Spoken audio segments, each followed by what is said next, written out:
não a casa do Senhor. Um evangelista da Assembleia de Deus, Restauração. 2 Samuel, capítulo de número 24. Amém? Uma Mauri está ali, uma Jadna. Um cheiro, um abraço para vocês dois, viu? 2 Samuel, capítulo de número 24. Vamos ler do versículo 18 até o versículo 25, amém? Diz assim a palavra de Deus. Então o profeta Gade veio a Davi naquele dia e lhe disse: sobe e levanta um altar ao Senhor na eira de Araúna, o Jebuseu. E foi, pois, e subiu Davi conforme a palavra do profeta, segundo mandara o Senhor. Eis que Araúna olhou de longe e viu o rei e seus servos que vinham para ele.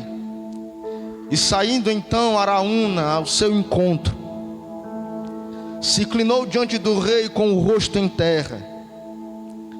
E Araúna lhe disse: por que vem, meu senhor, ó rei, a teu servo? E Davi respondeu: para comprar tua terra, para comprar tua eira, a fim de que eu possa edificar um altar ao Senhor, para que possa cessar essa mortandade meu ao povo. E Araúna disse a Davi: torna a oferecer, meu senhor, ó rei, o que bem lhe parecer. Eis aqui bois para o holocausto, e trilhos e jugos dos bois para a lenha. E tudo isso, ó rei, Araúna dará a ti. E depois disse mais Araúna ao rei: o Senhor teu Deus seja propício a ti. E o rei disse a Araúna: não, mas pelo devido preço comprarei a tua terra, porque não oferecerei ao Senhor o meu Deus holocaustos que não me custe nada. Então Davi comprou a eira de Araúna e os bois por 560 gramas de prata. E ali Davi edificou um altar ao Senhor e sacrificou holocaustos e ofertas de paz. E o Senhor ouviu as súplicas em favor da terra e cessou a praga que estava em Israel. Você pode dar glória a Deus, glorificar o Senhor e sentar em nome de Jesus. Que texto tremendo. Nós vemos aqui que o homem segundo o coração de Deus, agora ele está reinando sobre a nação a qual Deus havia lhe prometido que ele ia reinar. Deus cumpriu a sua promessa. Davi sentou no trono. Davi foi estabelecido como rei, reconhecido como rei, ungido como rei, reconhecido como rei. E Davi está no ápice do seu ministério. Davi está no auge do seu ministério. O livro de 2 Samuel registra inúmeras vezes que Davi agora está bem alicerçado em seus exércitos, em seu ministério, em suas conquistas. E num período muito bom na vida de Davi, de muitos períodos que ele teve, Davi agora vai ser provado o que está dentro do seu coração. Deus há de provar Davi o que está dentro do seu peito. Em 1 Crônicas, capítulo de número 21, nós encontramos essa mesma história, esse mesmo relato. E quando se inicia o versículo de número 1 de 1 Crônicas 21, está dizendo que Satanás incitou Davi. No original, na Bíblia hebraica, nos ensina que Deus permitiu com que Satanás se levantasse contra Davi, para incitar Davi a fazer um censo, para contar quantos habitantes estavam sobre o seu domínio. Davi está bem estabelecido que me chama a atenção em toda a Bíblia, não só aqui em 2 Samuel 24, não em 1 Reis 21, perdão, 1 Crônicas 21, não são as conquistas, os êxitos, as dádivas que os grandes homens alcançam, os acertos, os grandes homens de Deus, mas sim também as falhas que esses mesmos homens tiveram. Nós vimos que aqueles que caminharam com Deus tiveram suas conquistas, os seus triunfos, mas a Bíblia também não anula, não esconde os erros que esses homens de Deus tiveram, ou que cometeram no meio da caminhada. A Bíblia diz que Abraão pecou, e diz que Deus lhe deu uma promessa, dizendo a Abraão: assim como a areia da praia não pode ser contada, de tão numerosa que são os grãos, assim será a tua descendência, tu terás muitos e muitos filhos. Um dia Abraão se acorda pela madrugada e sai para fora da tenda, e diz que a voz do Senhor vem sobre ele e diz: Abraão, olha para os céus. O que é que tu vê, Abraão? Eu vejo as estrelas do céu, ó Senhor. Assim serão a tua descendência, Abraão. Será de maneira numerosa, tu não poderás contar aquilo que eu vou fazer em tua vida. E diz que Abraão pecou. Diz que Deus era com Isaac, seu filho. Isaac também pecou. Diz que Deus era com Jacó, Jacó também pecou. Diz a Bíblia que Deus era com Saul, o Espírito de Deus era com Saul, Saul também pecou. E nós vemos agora que o homem segundo o coração de Deus, aquele a qual havia sido ungido na casa de seu pai Jessé, ele está no auge do seu ministério. Ele acerta em Deus, ele conquista em Deus, ele derrota a opressão de Israel, ele glorifica o nome de Deus através da sua vida. O que Deus permite com que ele faça antes do que dele ser popular, ou dele ser rei, dele sentar na cadeira, quer vencer ursos, quer vencer leões. Quando ele conquista tudo isso, e quando ele vence batalhas maiores, ele diz: eu sei que naquela época, quando ninguém ainda me conhecia, antes de eu derrotar Golias, eu sei que naquela época eu venci urso, eu venci leão, mas tudo isso porque o Senhor estava em minha vida. Davi é o homem segundo o coração de Deus. Ele caminha com Deus, ele realiza para Deus e em Deus. E no auge do seu ministério aqui, ele vai ser colocado à prova. Quando a Bíblia diz que Deus permite com que Satanás se levante, para que ele possa incitar, ou incitou Davi, para fazer um censo sobre os habitantes de Israel e os habitantes de Judá. É o que a teologia chama ou define vontade permissiva. Foi a mesma coisa que aconteceu com Jó. Jó, o homem que temia a Deus, cabal, reto, que se desviava do mal. Diz que um dia os filhos de Deus estavam perante ao Senhor, e diz que Satanás se aparece agora perante ao Senhor também no meio dos filhos de Deus. E Deus o pergunta: de onde tu vens, Satanás? Ele diz: eu venho de rodear a terra. E diz que Jó era tão fiel a Deus, perante a Deus, que o próprio Deus testifica de quem Jó é. O próprio Deus nos céus diz, ou nas nuvens, ou nos ares, onde Satanás se apresentava para prestar conta para com Deus. Satanás não adentrou o céu depois que desceu de lá, depois que ele se tornou anjo caído. Quando a Bíblia diz que Satanás se aproximou junto com os santos, aos do Antigo Testamento, no livro de Jó, e diz agora que ele está perante a Deus no meio dos santos, e diz que Deus o pergunta: de onde tu vens, Satanás? Não é o céu, é nos ares. É onde Satanás se aproxima de Deus para prestar contas.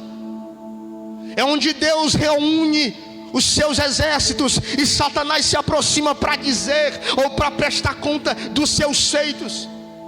E diz agora que o próprio Deus vai testificar de quem Jó é.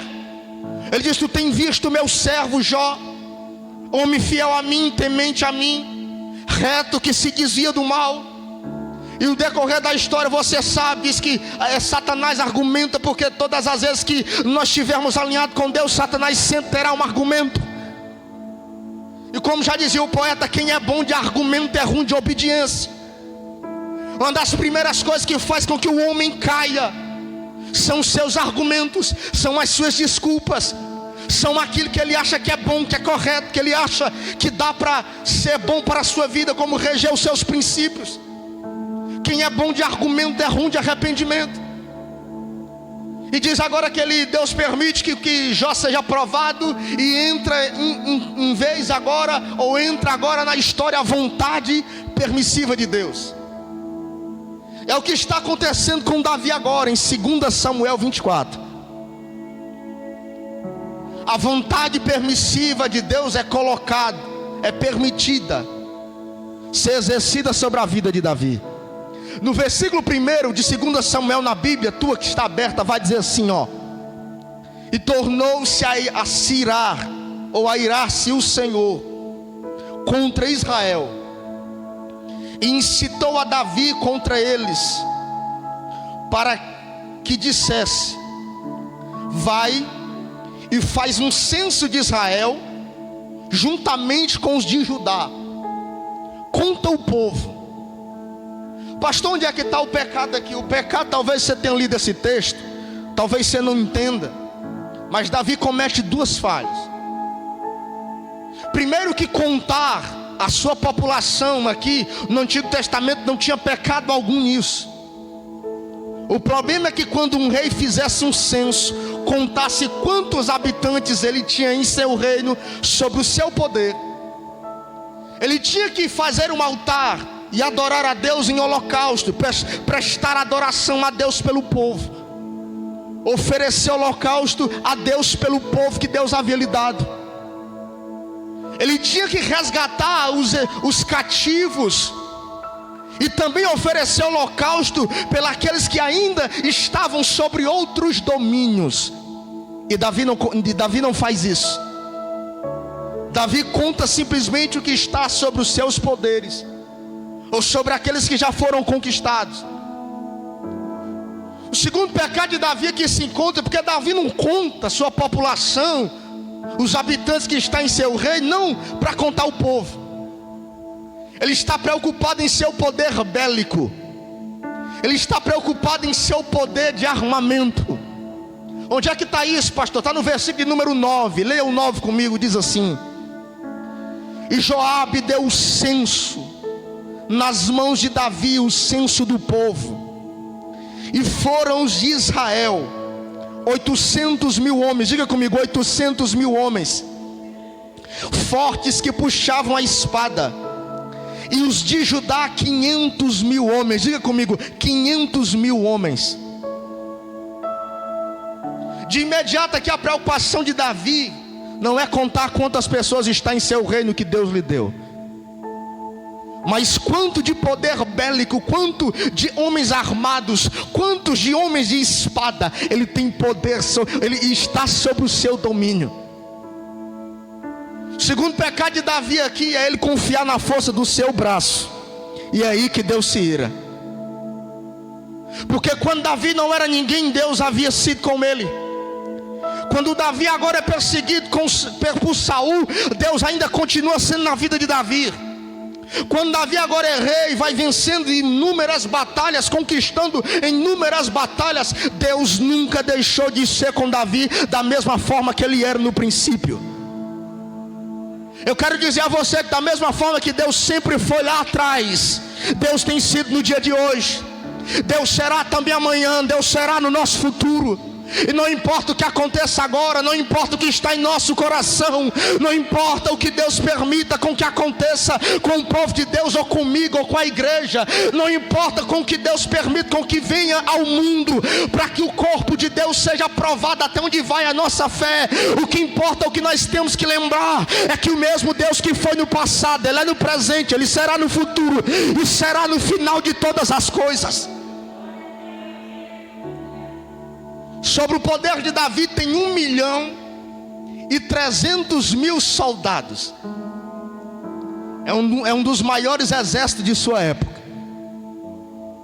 Da época de Davi, é um dos maiores exércitos que existem. E diz que ele conta, Joabe lhe entrega o censo, a quantidade, versículo 9. Os decorreres dos versículos, desde o 1 até o 8, diz que ele reúne Joabe, o general do exército, e manda Joabe contar o povo. E diz que Joabe sai. E diz o versículo de número 4: mas a palavra do rei prevaleceu sobre o general Joabe e sobre os capitães do exército. E saiu, pois, Joabe com os seus capitães do seu exército de diante do rei Davi, para fazer o censo do povo de Israel. 5: e passando o Jordão, acamparam em Aroer, ao sul da cidade que está no meio do vale de Gade, junto a Jazer.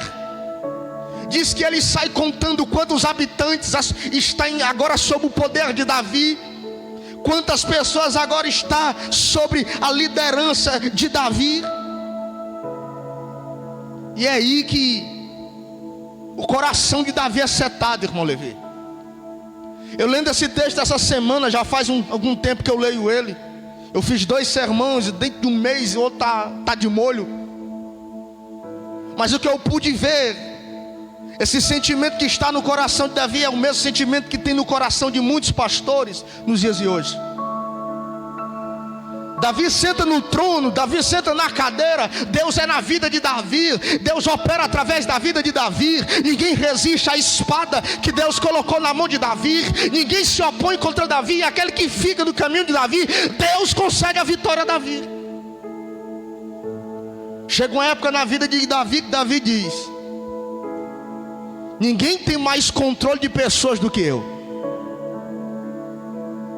Ninguém tem um exército mais numeroso do que eu. Parece as brigas que existem hoje no meio do ministério.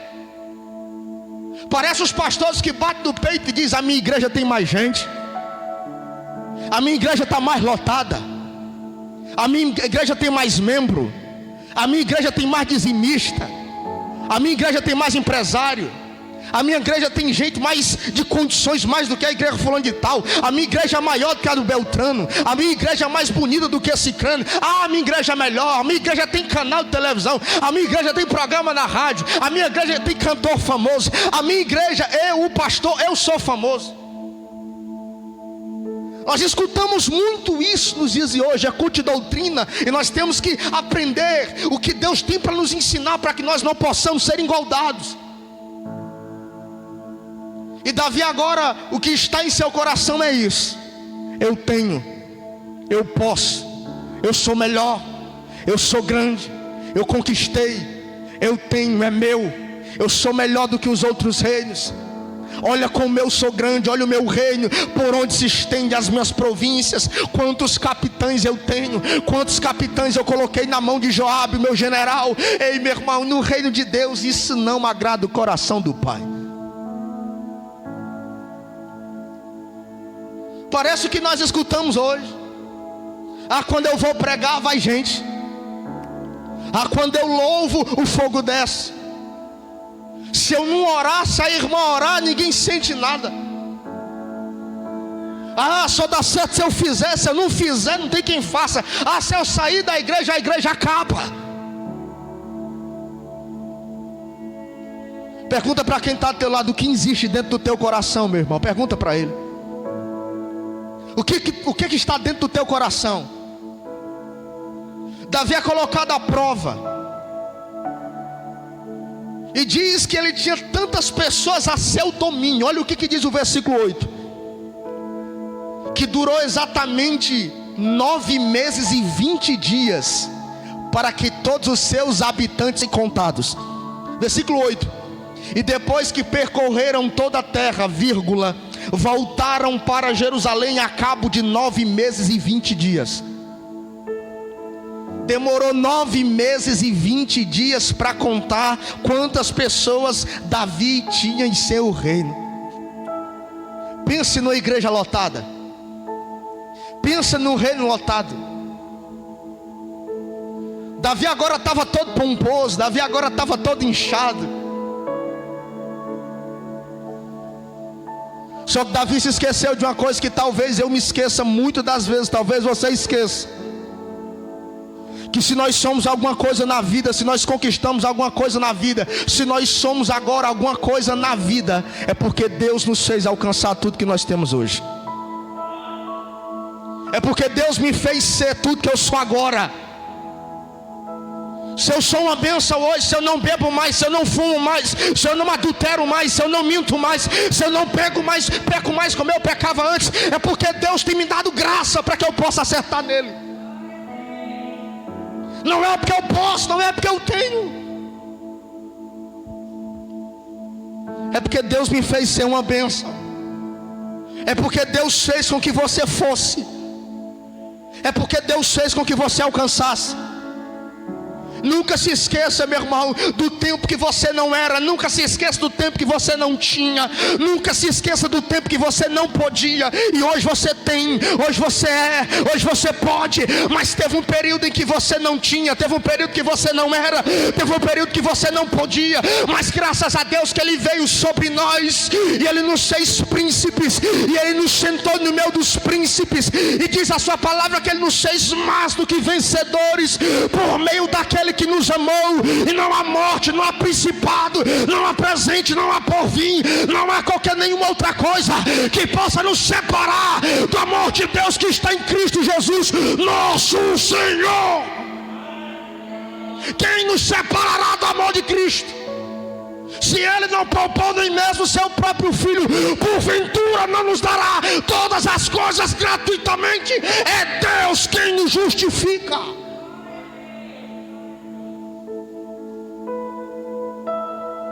Tudo que eu tenho, tudo que você tem, tudo que eu sou, tudo que você é, tudo que eu posso, tudo que você pode, não é por você, é por Deus. E Davi está dizendo: eu tenho. A minha igreja tem mais gente. A minha igreja é a maior da cidade. A minha igreja é a maior do Chorozinho. A minha igreja é onde eu prego, as pessoas aceitam Jesus. E se eu pregar, o fogo desce. Soberba, espírito do Leviatã, espírito de queda, espírito de ruína, espírito de destruição. Ei, meu irmão, quem serve a Deus é humilde. Quem serve a Deus entende que é Davi. Quem serve a Deus entende que ele conseguiu chegar na cadeira, porque existe um Deus que tira rei da cadeira, coloca rei na cadeira, faz com que homens nasçam para que possam sentar na cadeira.